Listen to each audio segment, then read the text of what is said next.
సరళ కథలు. సరళ కథలలో మనం ఈరోజు షార్ట్ స్టోరీస్ చెప్పుకుందాము. మొదటి కథ మొక్కుబడి. కొత్తగా కాపురానికి వచ్చిన లవంగికి పుట్టింటి మీద బెంగ కొంచెం జప్తిగా ఉండేది.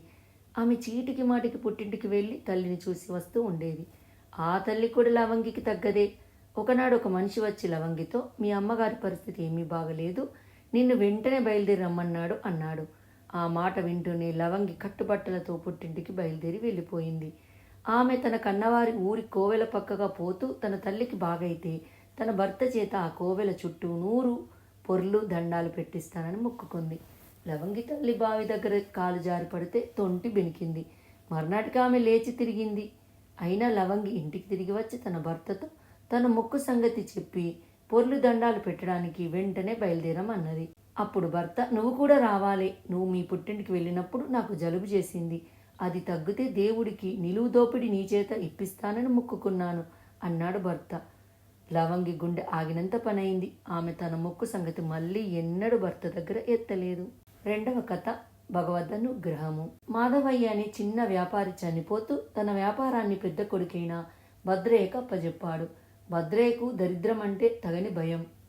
అతను అందుకే పెళ్లి చేసుకోలేదు. కడుపు నిండా తినేవాడు కూడా కాదు. అతని తమ్ముడు గోపయ్యకు సుఖంగా బతకాలని ఉండేది. కానీ అన్న పెత్తనం కావటం చేత కిక్కురు మనకుంటా ఉండేవాడు. తాను ఎంత జాగ్రత్తగా ఉన్నా తన సంపద పెరగకపోవడము, తన ఊళ్ళోనే ఉన్న విష్ణువర్మ అనే వ్యాపారి దాన ధర్మాలతో విలాసాలతో ఎంతో ఖర్చు చేసినా అతడి సంపద పెరుగుతుండడం చూసి భద్రయ్య విష్ణువర్మను కారణం అడిగాడు. అంతా భగవద్ అనుగ్రహము అన్నాడు విష్ణువర్మ. ఆ మాటలు విని భద్రయ్య తన ఇంట్లో దేవుడికి పూజ చేసి 5 పైసలు దేవుడి ముందు పెట్టాడు. మర్నాటికి 5 పైసల స్థానంలో 10 పైసలు ఉన్నవి. ఆ మర్నాడు 10 పైసలు పెడితే అది 20 పైసలు అయినాయి. భగవంతుడు తనని ఎలా అనుగ్రహిస్తున్నాడో తమ్ముడికి ప్రత్యక్షంగా చూపాడు భద్రయ్య. తమ్ముడు నవ్వుకున్నాడు. చిన్న చిన్న మొత్తాలు రెట్టింపు కావడం చూసి ఒకనాడు భద్రయ్య తన దగ్గరున్న డబ్బంతా దేవుడి ముందు పెట్టాడు. మర్నాడు చూస్తే దేవుడి ముందు డబ్బా లేదు.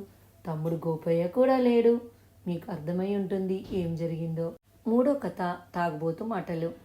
ఒక ఊళ్ళో కట్టెలు కొట్టేవాడు ఒకడు ఉండేవాడు. వాడు పచ్చి తాగుబోతు. ఒకనాడు వాడు అడవిలో కట్టెలు కొట్టుతూ ఉండగా మిట్ట మధ్యాహ్నం వేళ వాడికి బాగా దాహం వేసింది. చాలాసేపు అడవంతా గాలించిన మీదట ఒక చోట రాళ్ళ గుట్టల మధ్య కోనేరు కనిపించింది.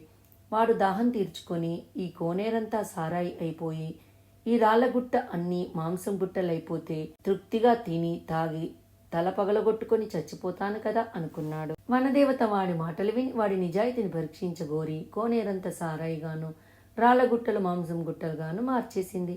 కట్టెలు కొట్టేవాడు పొట్ట పట్టినంత తిని సారా తాగి అక్కడే పడుకుని నిద్రపోయాడు. పొద్దు కూకుతుండగనగా వాడు నిద్రలేచి ఇంటికి బయలుదేరుతుంటే వనదేవత ప్రత్యక్షమై, నీ కోరిక తీరింది కదా, తగలబగలగొట్టుకొని చచ్చావు కావేం అని అడిగింది. భలేదానివమ్మ, నమ్మక తాగబోతే మాటే నమ్ముతావా అంటూ వాడు ఇంటి దారి పట్టాడు. అంతే కదు మరి.